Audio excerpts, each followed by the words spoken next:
start with chapter 6 biology life processes. So let's start with the introduction. So why do we need food? So we all need food for growth and living, right? So organisms need material from outside in order to grow, develop and synthesize proteins and other substances needed by our body. So we need, in order to for us to grow, develop and also to be energetic, we need some proteins and other minerals inside our body to be produced. For that we need to take food. So after taking in food, this food is further broken down into smaller and simpler substances that will help in our further digestion and other processes or metabolic processes. So for this, nutrition is important in our body. So what do you understand by nutrition? So it is the process of intake of food to produce energy required for various metabolic activities. So why do we take food? In order to get energy and also to do certain metabolic activities. So metabolic activities for us, it might be like walking, running, doing work or any other things. We need energy to do the work, otherwise we get exhausted. Or timely hungry makes us to understand we need water or food. So once we take the food, we will get energy. Once it gets digested and certain amount of nutrients and minerals we get the energy required for the particular day. So what do you understand by other activities that is happening in our body, wherein there are certain activities that we know that is happening, but we are not aware of it since it happens inside our body.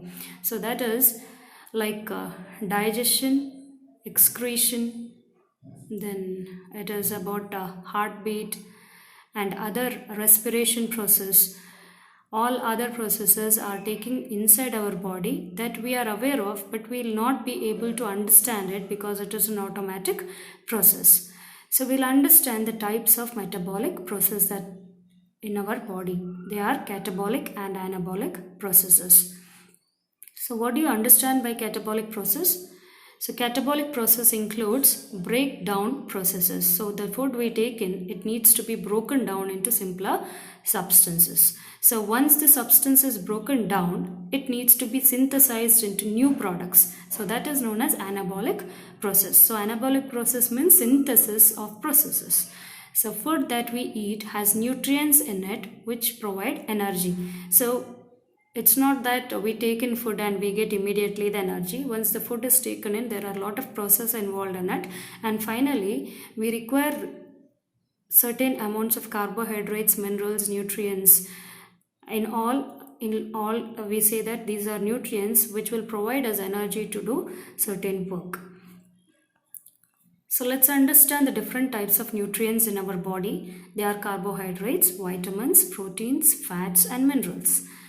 So based on the nutrition, there are different types of nutrition. How we take in nutrition, it is based on the organisms. So types of nutrition on the basis of how organisms obtain food, there are two types. That is autotrophic mode of nutrition and heterotrophic mode of nutrition. So autotrophic, auto means self-producing or self-production. So we can see that is found in the green plants or the organisms that have green pigments in them. So let's understand what is autotrophic nutrition. So it is a type of nutrition in which organisms can make their food with the help of photosynthesis. The process is known as photosynthesis. They prepare their food by their own, by the process of photosynthesis, because they possess green pigment called chlorophyll. So this is, they have the ability to convert solar energy into chemical energy to make their own food. But this power we can see only in green plants and not in animals or human beings. We cannot produce our own food because we do not have certain green pigments that is possibly seen in the plants. For example, in all green plants, we can see that photosynthetic pigments like chlorophyll, carotenoids, phycobilins, etc. are present. So of all the chlorophyll, the types of chlorophyll such as chlorophyll A and chlorophyll B are the most important one for the process of photosynthesis. So next we'll go with heterotrophic mode of nutrition. So already we know that heterotrophic mode is very much restricted to the animals or organisms. We cannot prepare our own food because we do not have green pigments called chlorophyll. So we will not be able to process our own food. We need to intake food that is we get from other sources. For example, all non-green plants and animals. So we'll understand more about autotrophs. So organisms which can prepare their own food are called autotrophs, such as green plants. So let us understand what is photosynthesis. The process by which green plants make their own food with the help of carbon dioxide and water. So here you need to make certain changes. It's CO2 and H2O in the presence of chlorophyll and sunlight is also called as photosynthesis. Raw materials of photosynthesis or site of photosynthesis are like chloroplast in the leaf. Majorly the process of photosynthesis takes place in the leaf, green leaf. So green leaf consists of chloroplast and chloroplast consists of the green pigment called chlorophyll, which helps in the process of photosynthesis in the presence or taking enough carbon dioxide and water in the presence of sunlight. So let's see here, you can see that the process of photosynthesis and respiration are vice versa process here. You can see that carbon dioxide, that is 6 molecules of carbon dioxide and 6 molecules of water in the presence of light and chlorophyll, the site of photosynthesis chlorophyll, gives rise to or forms sugar. Sugar, that is C6H12O6, is also known as glucose and also gives or releases 6 molecules of oxygen. This is almost the opposite of respiration process. In respiration we can see that it's automatically, we know that in respiration we take in oxygen and give out carbon dioxide. Plants take in carbon dioxide and give out oxygen. So in the respiration it is the reverse of the photosynthesis process, wherein the sugar, that is the food, is broken down into sugar, that is complex materials are broken down into simpler substances, that is sugar or glucose, that is glucose formula or sugar formula is C6H12O6 and also releases 6 molecules of oxygen in the presence, that is by respiring they release out energy. So respiration is the process of release of energy. Energy is released in the form of carbon dioxide, that is 6 molecules of carbon dioxide and water through sweating or any other process. So here in this photosynthesis process you can see that there is a leaf, that is green leaf, that has chlorophyll which traps the sunlight. It traps the sunlight and also it absorbs the water from the roots. The water from the roots is taken into the site of photosynthesis, that is chlorophyll, and here with the help of carbon dioxide, light and water the food is prepared here. Once the food is prepared, during this process oxygen is released into the atmosphere. So what is food? Food is in the form of sugar. Once sugar is formed, it needs to be stored. So plants store the food in the form of starch. The sugar is converted into starch and it is stored in different parts of the plant. So how we will know that there is a presence of starch? We need to do starch test. For that starch test, we need to dip the leaf in the iodine solution and leave it for some time. So if the leaf turns to dark blue, we can come to know that there is the presence of starch. So next we will see absorption of sunlight energy by chlorophyll to carbohydrates.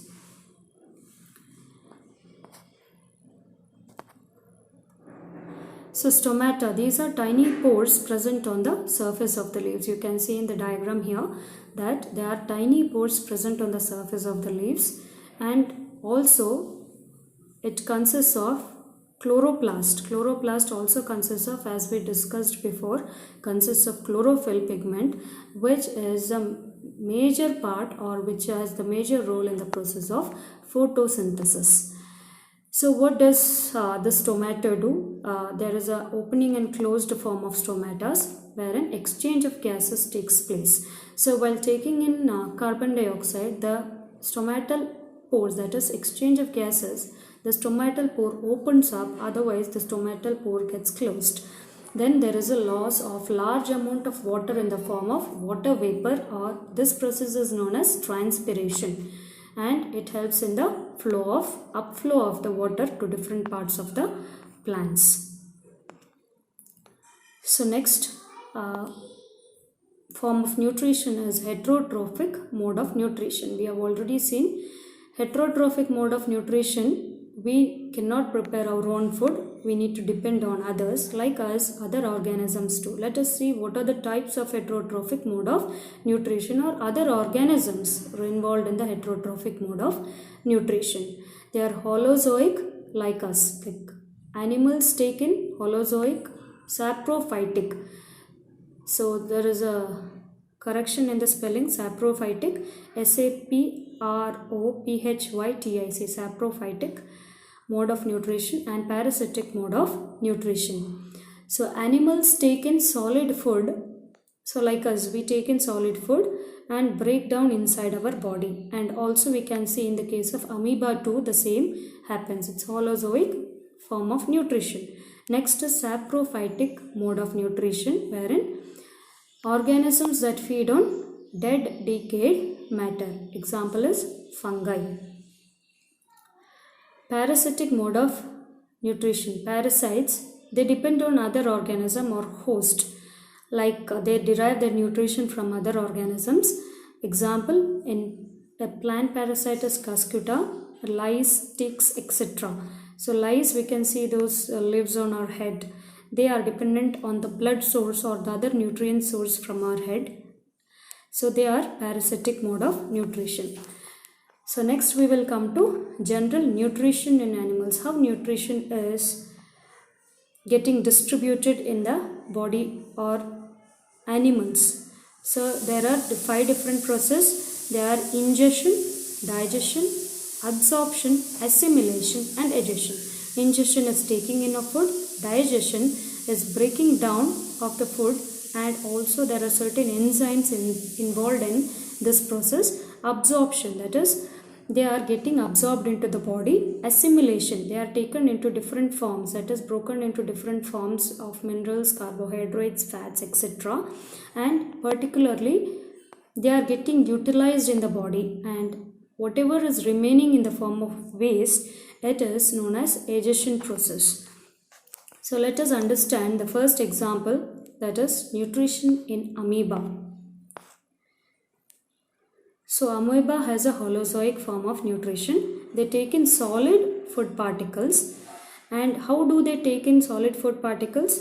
Like pseudopodia, they have extensions of cell membrane. So you can see in the figure here, they take in solid food materials. Once they take in food materials, inside the body of amoeba has certain enzymes, and these enzymes will help in the digestion of the food material, and food vacuole is formed. And this, once it is all the nutrition is taken in, the undigested food is thrown out of the cell membrane. So next we will see the human systems or human process of systems. What are the process that is involved in the human parts or different internal organs of the systems. First we will take human digestive system. So our human digestive system starts with the mouth, then through the esophagus, stomach, small intestine, large intestine, and rectum. So what does mouth consist of? Mouth consists of salivary glands, teeth and tongue. So we have teeth and tongue, we have saliva, right? We secrete saliva, or automatically saliva is secreted out once the food is into our mouth. And this saliva consists of salivary amylase enzyme, which is very important, that it changes or it breaks down the starch in the food to sugar or glucose. So what does our teeth do at that time? We are chewing or grinding the food. Tongue is used for rolling, and also it helps in knowing the taste of the food.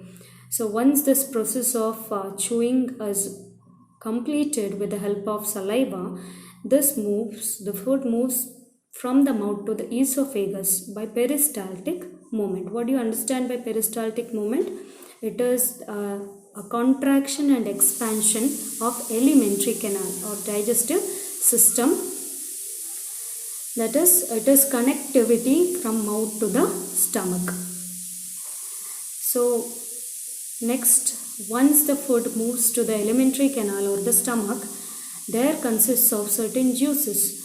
So it consists of gastric juices. These juices are known as gastric juices, or stomach juices are also known as gastric juices. They are pepsin, HCl and mucus. So pepsin. What is the function of pepsin? Pepsin is a gastric juice which helps in breaking down of the proteins. So further glucose is broken down into further simpler compounds or substances. That is, pepsin is broken down into protein. And HCl. What do you mean by HCl? HCl is hydrochloric acid, which is present in our stomach. So we need to understand that about 2 liters of hydrochloric acid is produced in our stomach, and this is to make the medium acidic, so that it helps, or it fastens, or it helps in the faster process of digestion. So we can understand that when there is more secretion than the 2 liters of hydrochloric acid, you have some hyperacidity problem that needs to be, so we need acid. What happens when acid is more? So we need to add a base to it to neutralize it. So we take in ENO. So everyone knows ENO, right? It is a base. So to make the medium neutral, we take in the base. So next comes the mucus. Mucus is the inner lining of the stomach. It protects the lining of the stomach. Otherwise, this HCl will manage to eat our lining of the stomach and will not be alive. So you can see that ulcers are formed, and you can say the stomach ulcers are formed, and it forms some other problems or diseases wherein the mucus of the inner lining of the stomach is eaten up by the HCl. But most of the cases it doesn't happen. So after further breaking down of the food particles from the stomach, the simpler substances moves to the small intestine, which is connected with the liver and the pancreas. Here the function of the liver is to secrete bile juice. So pancreas also secretes pancreatic juice. So with the help of intestinal enzyme, what happens here further? So above we have seen that pepsin breaks down the protein into simpler substances. Further, there are a lot of other nutrients. So carbohydrate is converted into glucose, fats into fatty acid and glycerol. Proteins are converted into amino acid. So you can see that pepsin breaks down protein. So what happened to the protein? Protein is broken down into amino acid. Amino acids, proteins are building block of our body. So fats into fatty acid and glycerol, carbohydrates into glucose. Next comes the pancreatic juice. What does pancreatic juice do? So pancreatic juice produces enzymes called trypsin and lipase. So trypsin helps the proteins to produce peptones, and lipase, which has emulsified fats, that is larger fats are broken down into simpler fats, that is fatty acid and glycerol. So what happens to large fat globules? They are bile juice. From where is the bile juice secreted? From the liver. This bile juice will break down the large fat globules to smaller fat globules. So hence, from there, the absorption takes place in the small intestine. Then later on, excess amount of water from the remaining substances is taken in by the large intestine again, and temporary collection of waste is taking place in the rectum.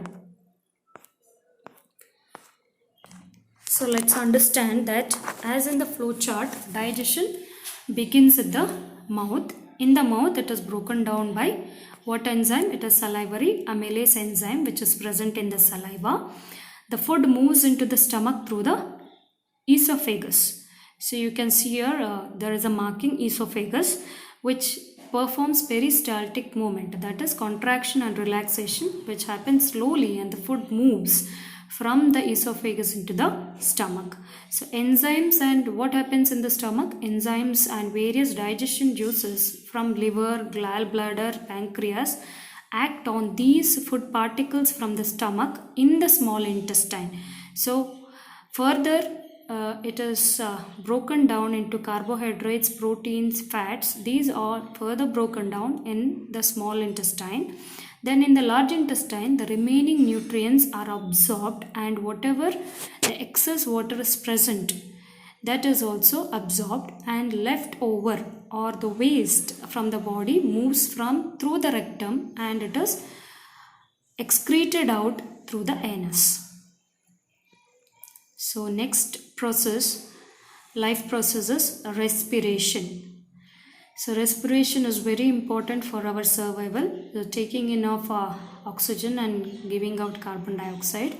So what do you understand by respiration? So it is a process in living organisms involving the production of energy, typically with the intake of oxygen and release of carbon dioxide from the oxidation of complex organic substance. Here what happens is, we are getting energy by the intake of oxygen and release of carbon dioxide. So what happens here? What gas is getting exchanged? Here gas being exchanged is oxygen is taken in from the atmosphere, and we release carbon dioxide into the atmosphere, and breakdown of simple food in order to release energy inside the cellular respiration. We have seen already about the plant cell and an animal cell in the class 9th. So you can see that there is cellular respiration takes place in each and every cell. So the waste in the form of certain gases has been released into our various part of the body, especially the blood. And the blood, further we will study about the details of purification of the blood, that is we release carbon dioxide through respiration and take in oxygen, that is while taking in oxygen the blood gets purified. So next we will see breakdown of glucose by various pathways. So how glucose or the sugar C6H12O6 is going to get broken down. So what happens in cytoplasm? Cytoplasm is present in the cell, as we have seen, that is in the cytoplasm, it is pyruvic acid and energy. It is broken down into pyruvic acid and energy. So next we will understand that pyruvic acid plus energy, that is in the presence of oxygen in mitochondria. What is mitochondria? It is the powerhouse of the cell. So what happens to glucose when in cytoplasm it is converted into pyruvic acid and energy? In the presence of oxygen in mitochondria, it is converted into carbon dioxide and energy. Carbon dioxide, energy and water. So when there is insufficient amount of oxygen, as in our muscles, so you can see that athletes or we run for, so you can see that annual sports day you have taken in sports events like athlete or 100 meters, 200 meters race. So you can see after running for a longer distance, you will be in short of breath. So that is insufficient supply of oxygen. You might be having certain muscle cramps, right? So after, if you do not have more practice of the running events, so you will have a lot of muscle cramps. So let us understand why this cramp is going to happen. So here we have taken in food in the morning or in the afternoon, or after some time your sports event might have started. So what happens here in the cell, that is, it is converted into already pyruvic acid and energy. When you have insufficient supply of oxygen when you run, so what happens, there is a cramp in the muscles. The cramp in the muscles is due to insufficient supply of oxygen. Instead of releasing carbon dioxide, water and energy, what happens is here lactic acid and energy is released. So you are losing your energy, and lactic acid is an acid which is responsible for your muscle cramps. So accumulation of lactic acid causes muscle fatigue. It occurs after rigorous exercise also. So initially we understood in the presence of oxygen in mitochondria, what is going to happen with the glucose that is converted into pyruvic acid and energy. It will be converted into carbon dioxide, water and energy. Very less or insufficient oxygen in our muscles, what we are going to suffer from muscle cramps or due to rigorous exercise or taking part in the athletics events. There is a release of lactic acid by short of breath. So you can see next that in total absence of oxygen. So absence of oxygen, what is going to happen with the sugar or the glucose? You can see in the fermentation sector of industries how they are going to produce the ethanol. So ethanol, carbon dioxide and energy is released. This is known as fermentation process. The fermentation process takes place in the absence of oxygen. So process of conversion of pyruvic acid into ethanol, carbon dioxide and energy. So how we are going to convert it? You are using yeast as the raw material here. The yeast here will convert the pyruvic acid into ethanol, carbon dioxide and energy. So next we will understand the types of respiration. There are two different types of respiration. Aerobic, that is in the presence of oxygen. Anaerobic, that is in the absence of oxygen. So aerobic, we can see that it takes place in the presence of oxygen and it occurs in mitochondria, the powerhouse of the cell. And what are the end products? What happens in the aerobic respiration? So we take in oxygen and release carbon dioxide and water, and more amount of energy is released as adenosine triphosphates, or it is known as ATP. So ATP molecules in the form of energy is released. So how many energy molecules are released is 38 ATP molecules are released. So let's understand anaerobic. Respiration takes place in the absence of oxygen. Where does it occur? It occurs in the cytoplasm of the cell. And what are the end products in the absence of oxygen? So one is that either you can produce alcohol from yeast, or lactic acid is produced, which will be released into the muscles to cause muscle cramps. So you require very less amount of energy is released here, that is 2 ATP.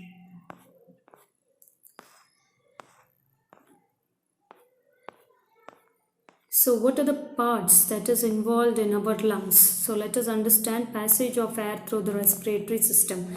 So we take in oxygen. So we should understand from where to where it is growing or going through. So nostril, we take in oxygen through the nostril. So it goes to the nasal passage, from there to the nasal cavity, then to the pharynx, larynx, trachea, bronchi. So bronchi has a lot of branches, where in lungs it goes to the lungs, bronchioles, then alveolar sac and blood capillaries.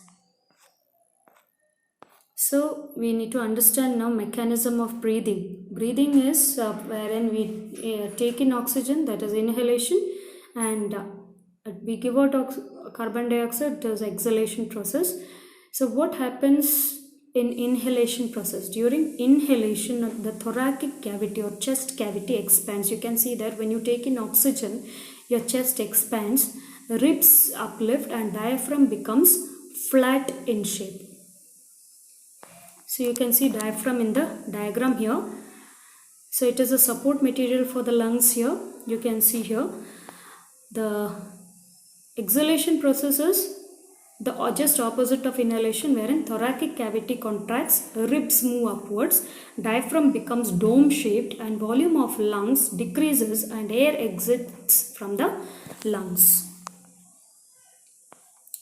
So exchange of gases between alveolus, blood and the tissues. So exchange of gas doesn't only take place within the lungs, it needs to move to different parts of your body. It also needs to be taken by the tissues of your body and also the blood. Blood is the carrier of oxygen, and also it releases carbon dioxide. So air rich in oxygen in alveolus, it goes to the blood through blood vessels or capillaries. We have already seen that alveolar sac has at the end, it has a blood capillary. From there it goes to binds with hemoglobin or RBC cells, red blood cells. Oxygen gets binds with the hemoglobin, then oxygen from there it is released to our tissues.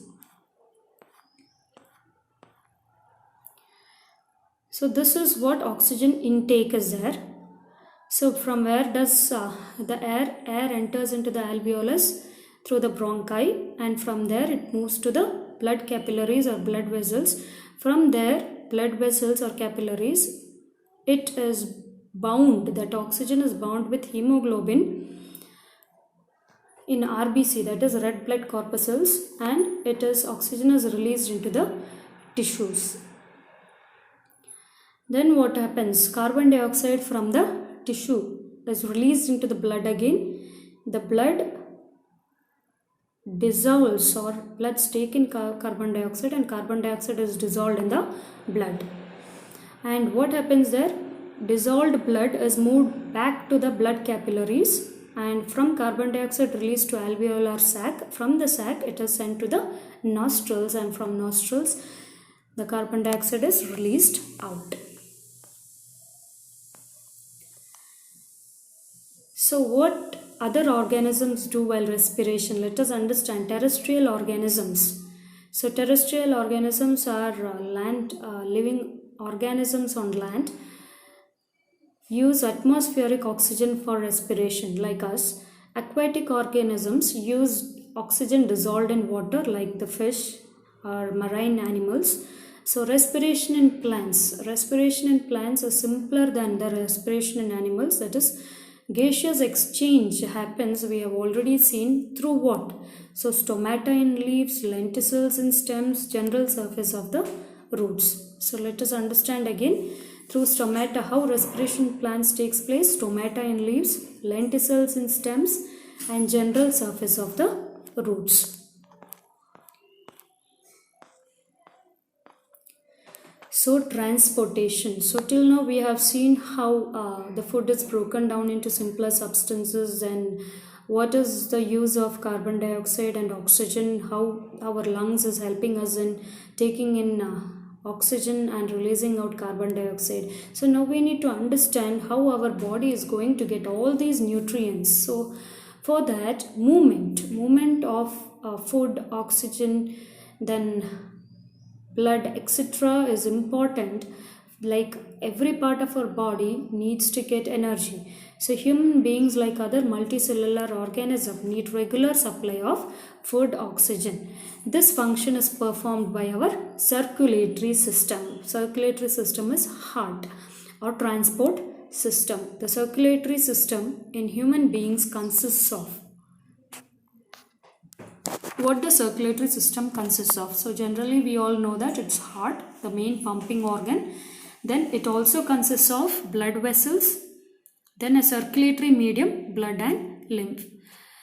So what does circulatory system consist of? A pumping organ, which is a pumping organ is called as heart. Then blood vessels. What does blood vessel consist of? Arteries and veins. Then a circulatory medium. So what circulatory medium, you need transport material, right? So transportation mode is through blood and lymph. So what happens here? So blood circulation in human heart.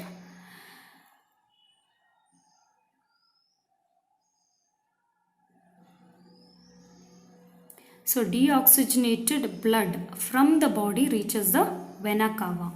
So vena cava is found at the bottom of the heart, that is left. So vena cava, that is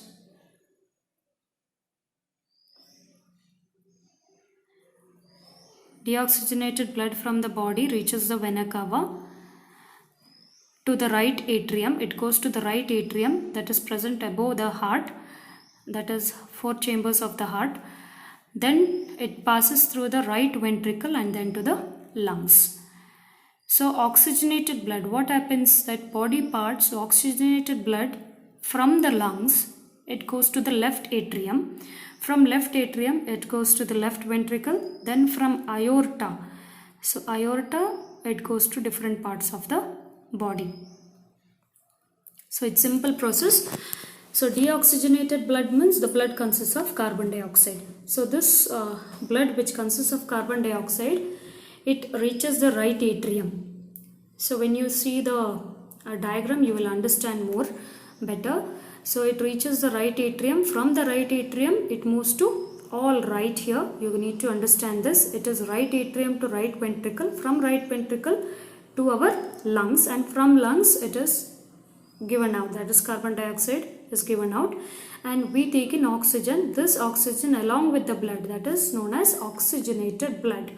It reaches the left atrium. From left atrium it goes to the left ventricle, then via aorta. So aorta, it is at the head of the heart, wherein it needs to move to different parts of the body. So you can see here.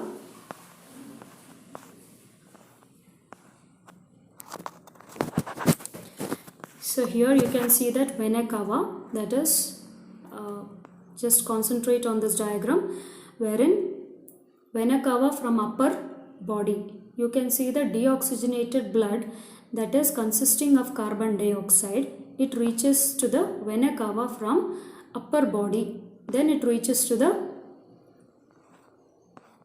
or it can also reach from the lower body. From the right ventricle it reaches to the right atrium. So vena cava from upper body, it reaches to the right atrium. From right atrium to right ventricle. From right ventricle to the lungs.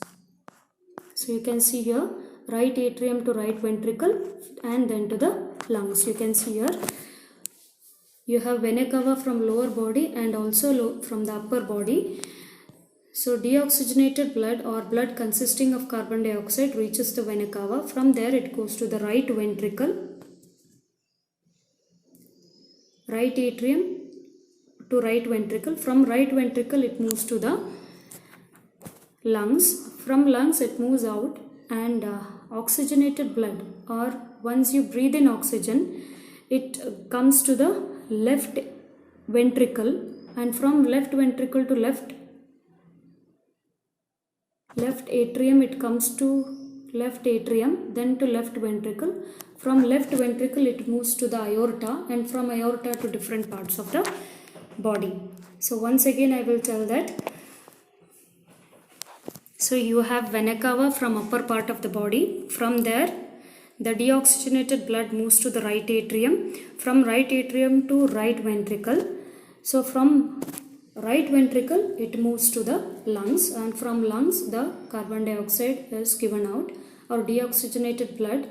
From there carbon dioxide is given out, and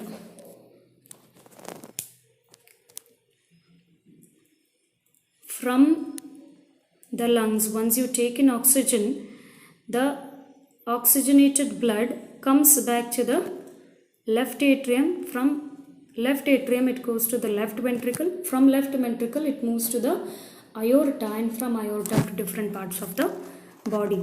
So this is known as double circulation. So what do you mean by double circulation? That is, once deoxygenated blood moves from the body to the heart and from there to the lungs, and from external oxygen is taken in, and from the lungs back to the heart and then to different parts of the body.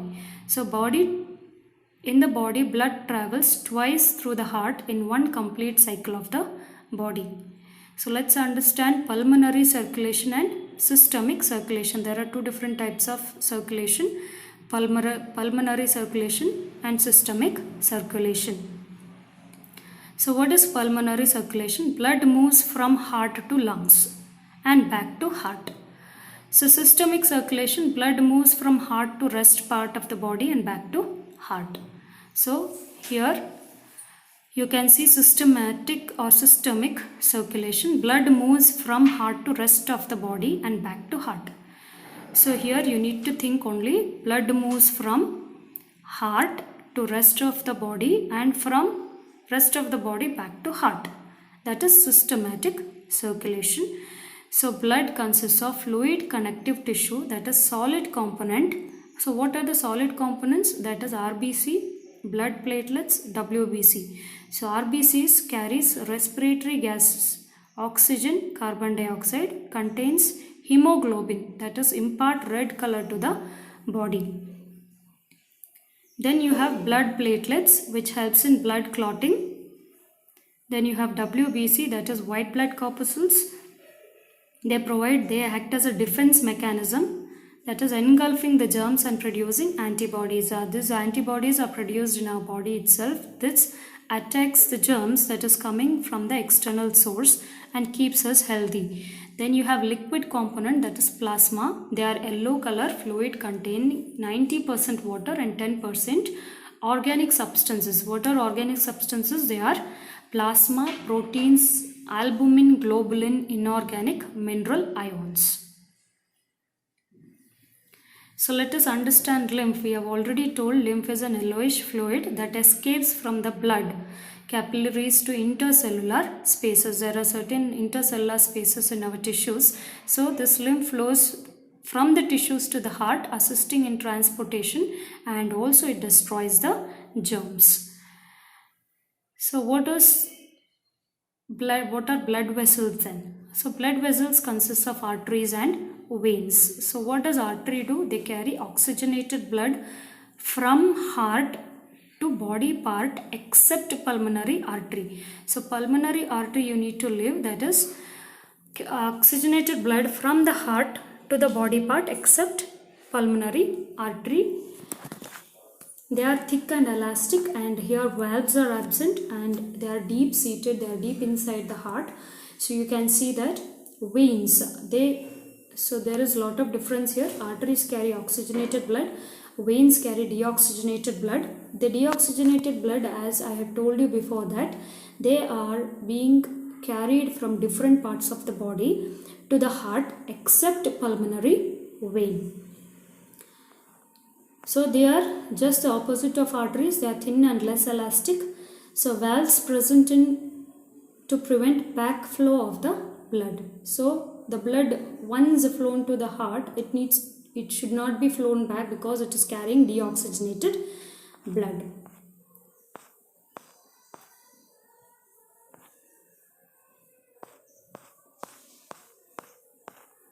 Double circulatory system. Before starting double circulatory system, we will again understand the process of circulation and blood circulation in human heart.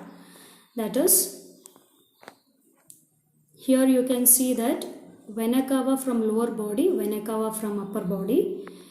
Here the deoxygenated blood from different parts of the body enters into the right atrium. So right atrium, you can see they are marked, and from right atrium it moves to the right ventricle, and from right ventricle it moves to the lungs. So from lungs the carbon dioxide is released out, and once the carbon dioxide is released out, the blood takes in the oxygen, and this oxygenated blood comes back to the left atrium, and then from left atrium it moves to the left ventricle. From left ventricle it moves to different parts of the body through aorta. So here it is a double circulation. Why it is called double circulation? Its blood is traveling twice through the heart. That is, once from different parts of the body, it enters into the heart, then to the lungs.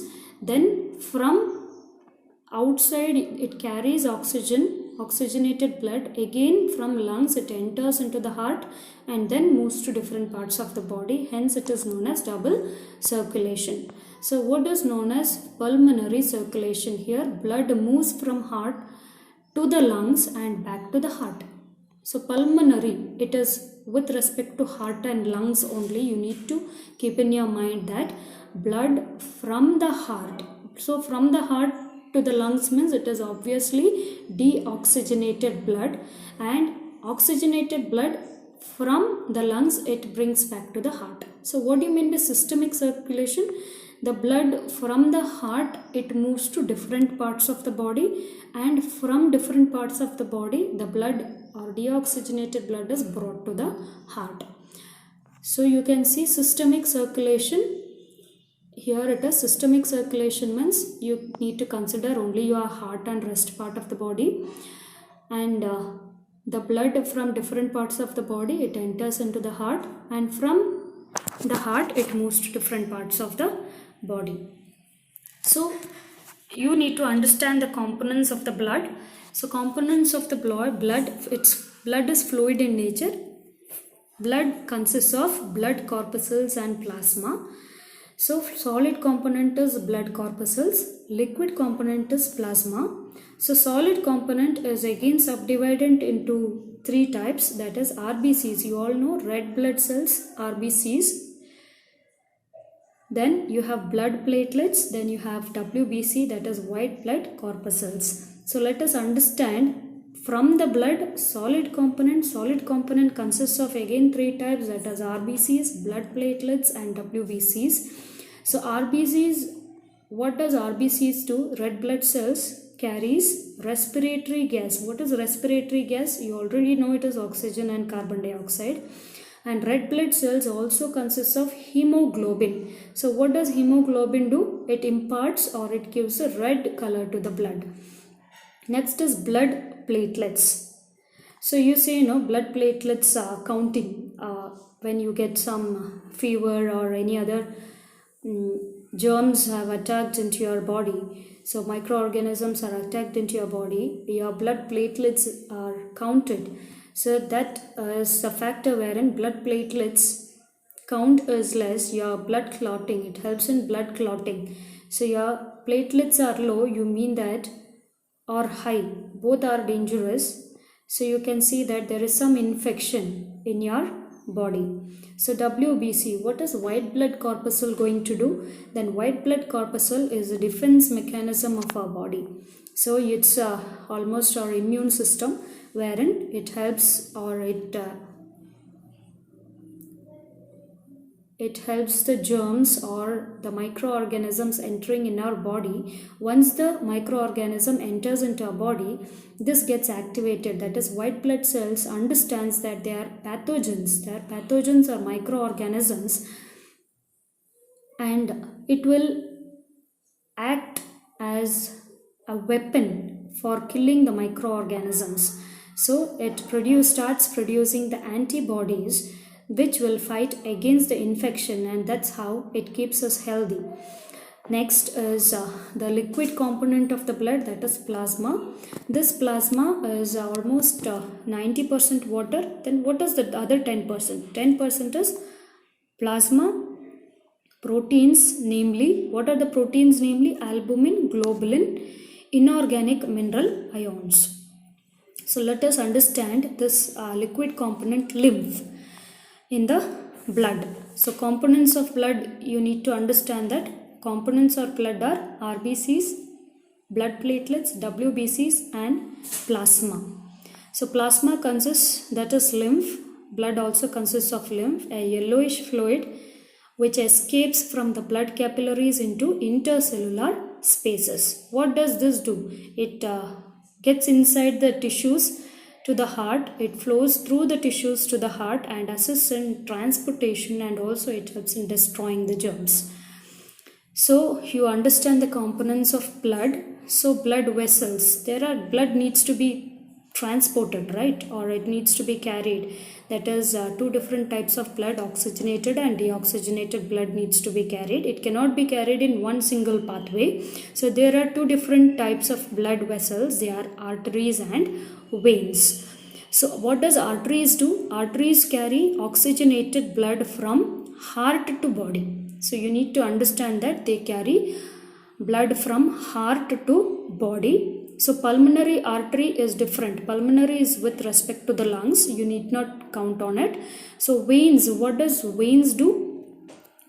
So carry deoxygenated blood from different parts of the body to heart, except pulmonary vein. Pulmonary was with respect to heart and lungs. So arteries are also distributing vessel, and also it is thick and elastic, and the valves are absent here. And you can see veins. Veins are just opposite to the arteries. They carry deoxygenated blood.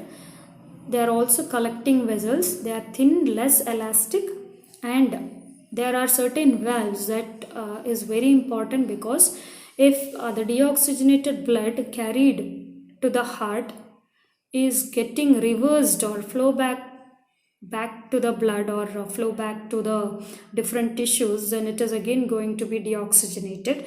So that needs to be avoided. So it has certain valves in it. So that's about blood vessels.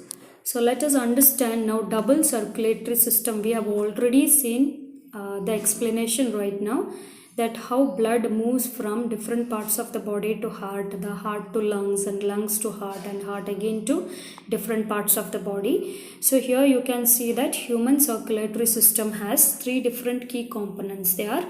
We have already discussed blood vessels, blood, and the heart. It is called double circulatory system because blood passes through the heart twice per circuit. The right pump sends deoxygenated blood to the lungs, wherein it becomes oxygenated and returns back to the left pump, sends the newly oxygenated blood around the body. By the time this blood returns to the heart, it has returned to the deoxygenated state. So you can see a diagram here. We have already discussed here. So they are given main vein, vena cava, carries deoxygenated blood to, you can see the arrow mark, deoxygenated blood from body organs is going to the right atrium, from right atrium to right ventricle, and from right ventricle you can see that there is an external, that is outside arrow mark, and it is carried to the lungs. And from the lungs you can see that pulmonary vein. So we have already discussed that pulmonary artery and pulmonary vein are with respect to heart and lungs. So you can see that regular veins and artery are with respect to heart and different parts of the body. Pulmonary means a respiratory system with respect to the heart. So you can see that pulmonary artery carries deoxygenated blood to the lungs. Deoxygenated blood through vena cava enters into the right atrium, then to the right ventricle, from right ventricle to the lungs. You can see the arrow mark here. From the lungs, that is, oxygenated blood enters into the lungs, then to pulmonary vein, then oxygenated blood enters into left atrium, from left atrium it goes to the left ventricle, from left ventricle it moves to different parts of the body organs through aorta. So you can see here the diagram of double circulatory system. So you can see a figure of a man here, that is from the body. The blue color represents deoxygenated blood, where all you can see the blue color. So blue color indicates the deoxygenated blood, and the red represents the oxygenated blood. So it is a self-explanatory diagram wherein it says that oxygen poor, carbon dioxide rich blood. From the body it moves to the right atrium. From right atrium to right ventricle. From right ventricle you can see that blue color. It is moving to the lungs. That is pulmonary circuit, pulmonary arteries. Then you can see capillary bed of lungs where gas exchange occurs. What gas is getting exchanged here? It is carbon dioxide and oxygen. So we are releasing carbon dioxide and taking in oxygen. Once oxygen gets into the blood, it is oxygenated, and you can see that it has become red in color, and you can see the movement of the blood through the pulmonary veins. It reaches the left atrium, from left atrium to left ventricle, from left ventricle to the different parts of the body. So here again one by one there is an explanation. Blood enters the heart, then blood pumped to the lungs. Lungs oxygenate the blood. So you can see here blood enters the heart. It is again a re-explanation of the same thing. Deoxygenated blood from the body enters into the right atrium of the heart. Blood pumped to the lungs. So this deoxygenated blood is pumped out of the heart and towards the lungs by right ventricle. Lungs oxygenate the heart or the blood. At the lungs, the deoxygenated blood exchanges carbon dioxide for oxygen. This is how it becomes oxygenated, and it contains oxygen. Then blood again returns to the heart. Oxygenated blood returns to the left atrium. Then blood pumped to the body. This oxygenated blood is pumped out of the heart to the body by left ventricle. Blood returns to the heart again. Oxygenated blood gives into oxygen to blood cells in exchange of carbon dioxide. The blood becomes again deoxygenated, and again it returns to plant.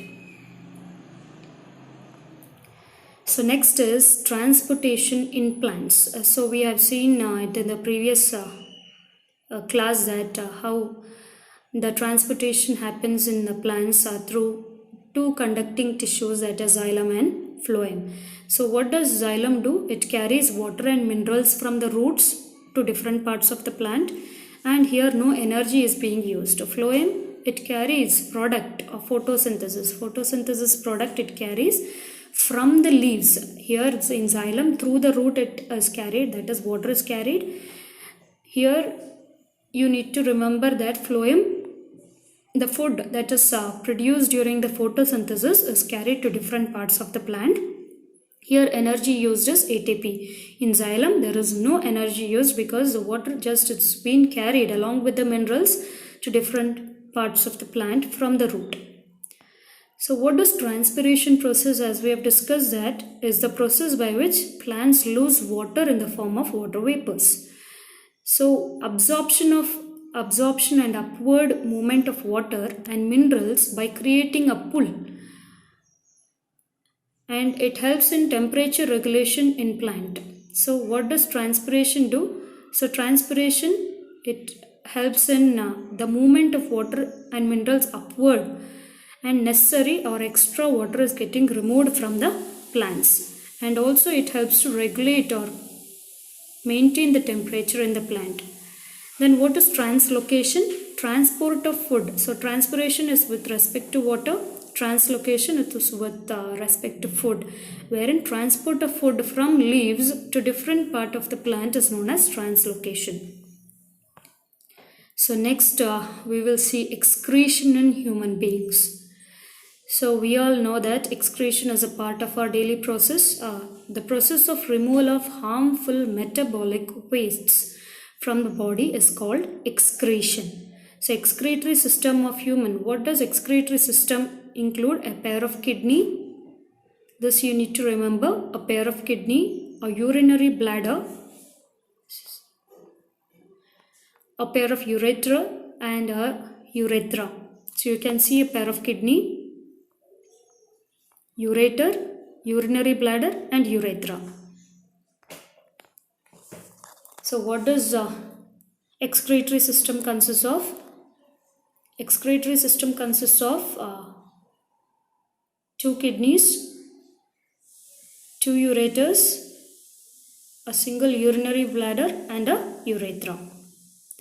So let's understand the process of excretion. So renal artery bring in, so artery, we always know that arteries bring in deoxygenated or waste products. So in heart it was deoxygenated blood, which is a waste, wherein carbon dioxide. Here also we have renal artery. Artery will bring in blood containing waste substances to the kidneys. So you might be thinking urination, that is a waste product from the blood, is the release of urine in the form of liquid. So kidney filters the blood. So you may be thinking that why there is importance of again cleaning of the blood. Once it is cleaned, no, it is not completely cleaned, because you have other waste materials or other unwanted materials that has been released from the tissues or the cells of your body that needs to be filtered. So you can see urine produced in kidneys passes through the ureters in the urinary bladder. So kidney, you remember kidneys, 2 kidneys. So urine produced. So it is going to filter the blood now. So urine produced in the kidneys will pass through the ureters in the urinary bladder. So in urinary bladder, the urine is stored until it is released to the urethra. So what is the function of kidney now? It is to remove waste product from the blood. So what is the waste product from the blood? It is urea. So urea is produced in the liver. So let us understand that how filtration is happening in the kidney. So kidney beans, you have bean shaped structure kidney that consists of this particular large filtration unit called nephron. It is an important diagram, including the digestive system, the human circulatory system, and human excretory system, and nephron is also an important diagram as an exam point of view. So you can see kidney has large number of filtration units called nephrons. This particular is diagram, you can see this is one big nephron, but it is enlarged part. You can see very small nephrons, that's large number of nephron units. It is a structural and functional unit of kidney. So what is the mechanism of urine formation? So urine formation involves 3 steps. Glomerular filtration. So glomerular filtration. Here it is glomerulus. So filtration in glomerulus, wherein blood is filtered from the glomerulus into Bowman's capsule. So Bowman's capsule is here. It is filtered from the glomerulus and to the Bowman's capsule. This filtrate passes through the tubules of the nephron. You can see here tube-like structure of the tubular part of the nephron. So you can see the red part and the blue part. It is the renal veins and arteries. So tubular reabsorption. Now useful substance from the filtrate, that is again refiltration takes place before it is released in the form of urine.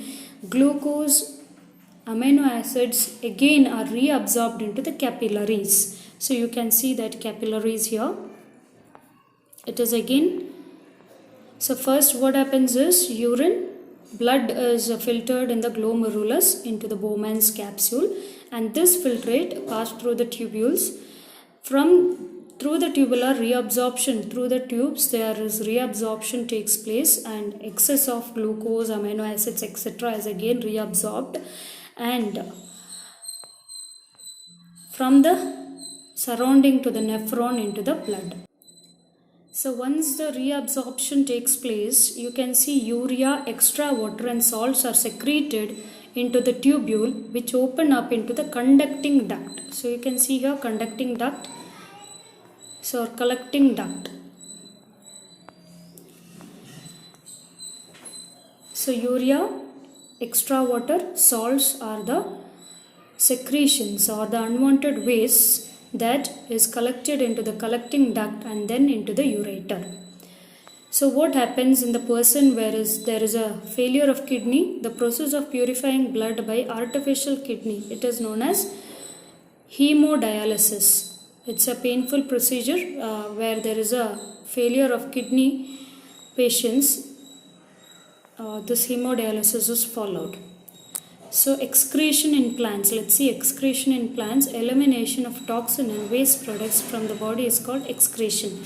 So organisms like animals have advanced and specialized system for excretion. They do not have special organs for excretion. So how does this occur? Excess water that is removed, we have already discussed, through the stomata. It is removed by transpiration, which is the process of removal or evaporation of water. They also get rid of oxygen, byproduct of process of photosynthesis, and these are taken off from the stomata or present in the leaves. Some of the waste stored in the leaves are removed when there is a detachment of leaves itself from the trees. You can see that drying and withering away of leaves. So some waste are removed by the withering away of the leaves. So waste are also stored in cellular vacuoles which do not affect the functioning of cytoplasm. So where it is stored, it is because of the outer membrane present, that is tonoplast. We have already discussed in the previous year. So other waste products are stored in resins and gums, especially in old xylem. In big trees you can see that there is the waste products are stored in the form of gums and resins. So the plant may have xylem tissues for the transportation of water, and old xylem tissues always get replaced by new one. So terrestrial or land plants that grow on land excrete some waste into the soil, whereas aquatic plants remove the waste by the process of diffusion.